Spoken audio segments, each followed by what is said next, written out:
Gaafa deessu torbee darbee immoo tokko hin deessee mucaan hin du'e jechuudha. Mucaa sana booddee haadhis hin duute jechuudha. Tajaajilli hin jiru waan ta'eef. Assalamu alaikum warahmatullahi wabarakatuh. Yooyaa harka fuune akkam jirtu ilmaan Oromoo kanneen biyya alaaf biyya keessa jirtu har'a oduu hatattama oduu jechuudha akkaan nama rifachiisu tokko isinii qabadheeti dhufeetiin jira.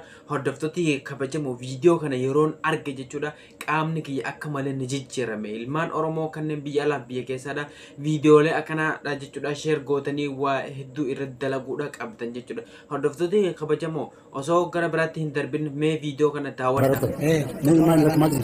Sababa busaarraa kan ta'e maatii koo nama kudhan tun baasuu kuma kudhan fixee ka'eeni amma waan baasuu kabajamoo viidiyooleen kun jechuudha kan sooshaal miidiyaa kanarra deemaati jiru jechuudha. Haa ta'u malee namoonni hedduun waan akkanaadha kana irraa hin haasa'an maaliif jennaan waan ta'eef hin beeku jechuudha. Namoonni jechuudha waan miidhamoo waan biyya keenya keessatti rakkina deemaati jirurraa irraa haasa'urraa jechuudha ajendaalee biraadhaa odeessuu fedhan malee waan akkanaadha haasa'uun fedhan.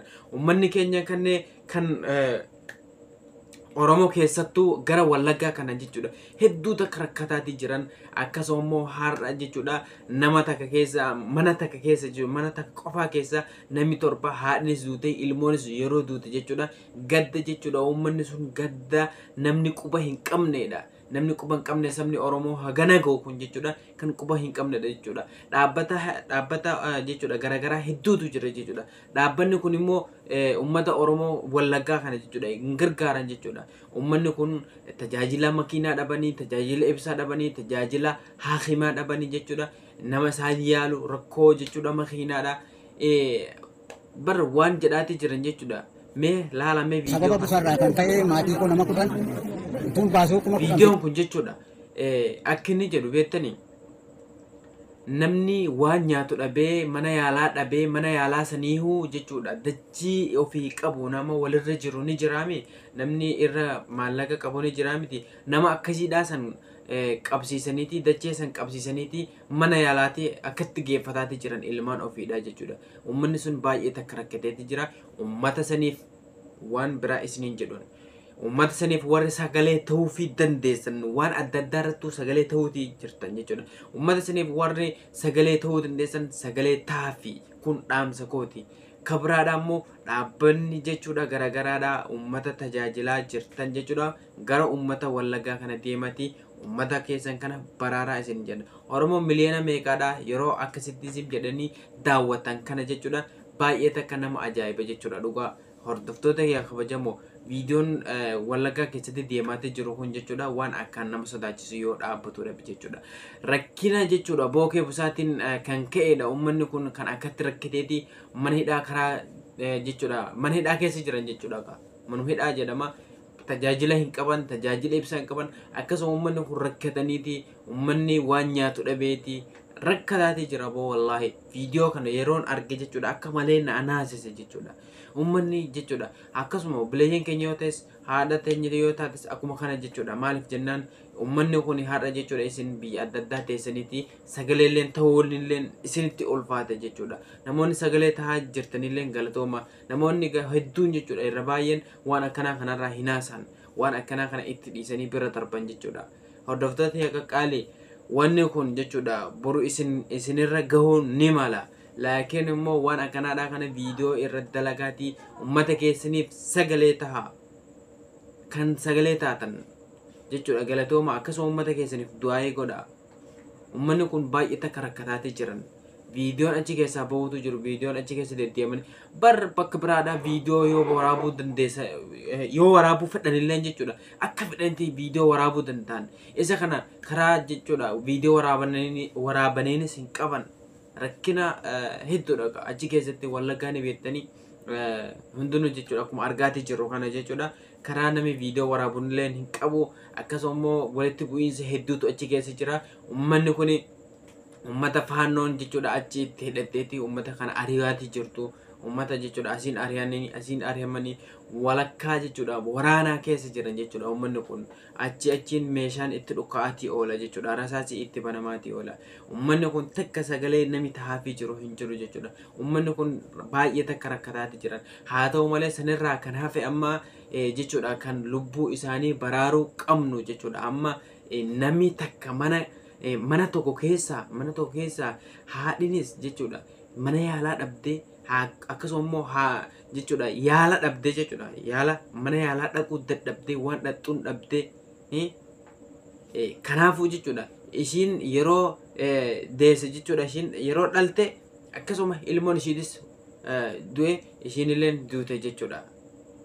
Kanaafuu mana tokko keessa nami torba yeroo dhume jechuudha viidiyoon kun jechuudha kan jedhaatee jiran an hunda sin agarsiisuudha bulleen jechuudha mana tokko keessa nami torbatu du'uutti jira nama torbatu du'e waan nyaatan dhabanii akkasuma rakkina immoo dhibee jechuudha busaatiin kan ka'e jechuudha ummanni baay'ee takka mana kana keessatti dhumaatee jira jechuudha mana ofii keessatti waan nyaatan dhabanii ciciisaatee jiran nami dhaqee gaafatu hin jiru mootummaan dhaqee dhaabbatee dhaqee gaafatu hin jiru ummanni kun jechuudha rakkina Oromoon hin beekne keessa jira jechuudha laakiin immoo osoo beekanii irra ciisan jechuudha hedduutu jira dhaabbata garagaraadha kan gargaaru jechuudha garuu dhaabbate kun kan achi dhaqeetii viidiyoo waraabe jechuudha baay'ee takka galateeffannaa maaliif jennaan waan akkanaadha kana gadi baasanii warroonni achi dhaqaniitii jechuudha uummata keenyaaf sagalee ta'anii immoo gadi baasan kun jechuudha waan akkaan jechuudha hojii guddaa boonsaa hojjetanidha jechuudha har'a osoo isaan achi dhaquu dhabanii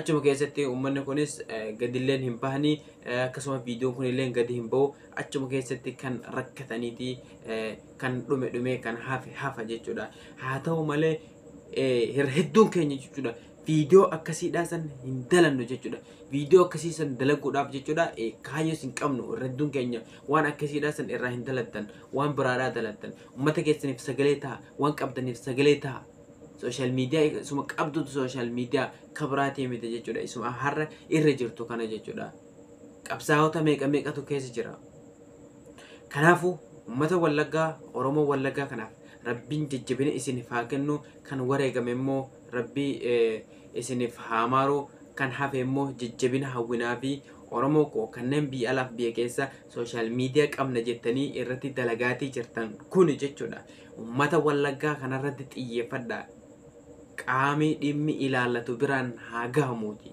yeroo ajandaa godhatanii irratti haasoftan jechuudha wanni kun maal jedhameeti haasa'ame akkasuma immoo wanni sun furmaata argatuu ni mala ummata keessaniif sagalee ta'a ummata keessaniif sagalee ta'a kan sooshaal miidiyaa xiqqaa guddaa sooshaal miidiyaan har'a xiqqaa jennuun kunis boruu guddata jechuudha kanaafuu ummata keessaniif sagalee ta'a isiniin jedha awwaan biraadhaa isanii hin jedhu ummanni kun jechuudha mana tokko qofaa keessa nami torba du'e jechuun bar kalas bakka manni tokko dhumate jechuudha bar manni tokko dhumate waan mana jechuudha waan mana yaalaa ittiin dhaqan dhabaniitii dachee ofii qabu silaa har'a dachee kana jechuudha yoo booda dalagatu dhabellee dachee kana dhabuudhaaf deemaa bar dachee ofii qabu qabsiisanii mana qabsiisanii faa akkasanitti mana yaalaa dhaqaatii jiran jechuudha mana yaalaa geessanii yeroo geessan jechuudha rakkina jechuudha kontiraata maallaqa meeqa baasaniitii kan dhaqan jechuudha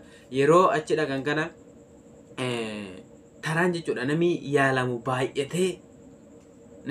baay'atee osoo hin yaalamne faa kan as garagalutu jira jechuudha osoo hin yaalamne kan as garagalutu jira maallaqa san akkasumatti fixe jechuudha maal jedha viidiyoon kun mana yaalaa san dhaquudhaaf jechuudha dachee qabsiisee akkasuma waa hedduu qabsiisee tan akkasiin dhaqee maallaqa sanillee qabadhee yeroo dhaqee osoo 10,000 faan fixe jedhe ilaal 10,000 Itoophiyaa keessatti qaalidha har'a jechuudha gara mana yaalaa san deemee osoo bakka san hin gahin osoo gahee jechuudha osoo hin yaalamin osoo yaala takka hin argatin jechuudha dhabee akkasumatti deebi'ee akkasitti kan sadeetumaan ciisoo jira jedhe kun ilmaan kiyyaa waliin jechuudha hedduun isaanii baay'ee takka rakkataatee jiran jechuudha keessattuu aanaa beegii keessatti kan wanni kun akkana taatee jiru jechuudha viidiyoon kun aanaa beegiidha Wallaggaa aanaa beegii keessatti jechuudha ummanni kan akkasitti rakkateetii akkasitti dhumaatee jiru jechuudha dheengaddas ummanni waan nyaatu dhabeetee achi keessatti jechuudha baala muuzii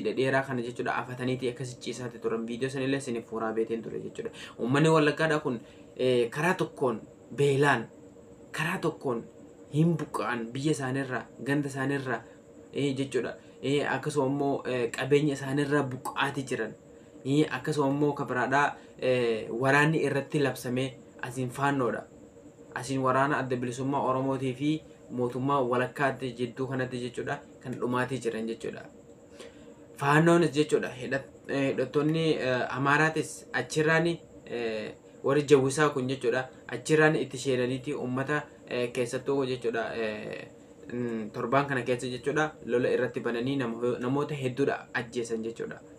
Kanaafuu uummanni kun uummata sagalee dhabe akkasumas uummata Oromoodhaan akka waan adda ta'aniitti ilaalamaatii jiran jechuudha. Bar bakka biraa keessatti jechuudha godina Arsii fi Shawaa fi akkasumas Jimmaa fi Harargee keessatti yoo wanni takka tahame jechuudha har'uma kana ajandaa godhatanii wanni sun haga formaata argatu irratti haasa'an jechuudha. Waan kanaaf jechuudha gara Wallaggaa kana garuu akkasumatti zim jedhaniituma akkuma nama hin beekneetti itti dhiisaatee jiran jechuudha. Warroonni social media qabdan hundinuu waan kana irratti xiyyeeffadhaatii uummata keessaniif sagalee ta'a waan gaggaarii hojjedhaa dabarsa waan hin taane irratti hin xiyyeeffatinaa isiniin jedhan. Haa ta'u malee jechuudha uummanni kun baay'ee takka kan rakkataatee jiru. Hedduun isaanii jechuudha waan nyaatan dhabanii yaala dhabanii dhumaatii jiran rakkina bookee busaatiin akkasumas tajaajilli garaagaraatiin achi hin dhaqu. Kanaafuu uummata keessaniif sagalee ta'a isiniin jedha. Ani viidiyoo kana argeetuma jechuudha akka malee jechuudha na rifachiiseetuma viidiyoo kana isiniif waraabe jechuudha. Maaliif jennaan hedduun keenya immoo waan akkanaadha kanarratti waliin gargaarru akkasumas bakka hin taane oolla jechuudha. Waan akkanaa kanaaf jechuudha bootaadha hin qabnu. Kanaafuu bootaa kenninee fi waan akkana kana irratti dalaguudha. Waan nagaa dalanneetillee nutillee akkasanitti darbuu qabna jechuudha. Malee waan hin taane irratti wal gargaarree ajandaa waan hin taane irratti godhatuu hin qabnu. Kanaafuu waan akkanaa kana jechuudha irratti dalagdanii haga formaata argatu jechuudha. Qaama dhimmi ilaalatu biraan gahuudha akka qabdan jechuudha. Hordoftoota yaa kabajamoo an viidiyoo kana argeeti jechuudha akkuma bira darbuun jechuudha dhabe jechuudha. Maaliif jennaan saba kootii naquuqaa Oromoodha dhiiga tokko kanaaf jechuudha. Isinilleen akkasinitti yaadaatii uummata keessaniif sagalee ta'a isiniin jedha. Hordoftoota kabajamoo har'aaf viidiyoon hin qabadheetti dhufe kanuma waa'ee Wallaggaa irratti kan xiyyeeffatudha jechuudha. Oromoota Wallaggaa rabbiin bira haa jiraatu dhugaa du'aa godhaafi jechuudha. Uummanni kun jechuudha hedduu isaanii jechuudha hedduun isaanii rakkataatee jiran uummata kanaaf du'aa godhaadha. Akkasumas haamilee ta'aa fi jajjabeessaa isiniin jenna. Hordoftoota qaalii warreen haga ammaadhaan dhaggeeffataatii jirtan jechuudha. Guddaanaaf galatooma haga viidiyoo biraatiin walitti deebinutti nagaan jiraadha turtii gaarii.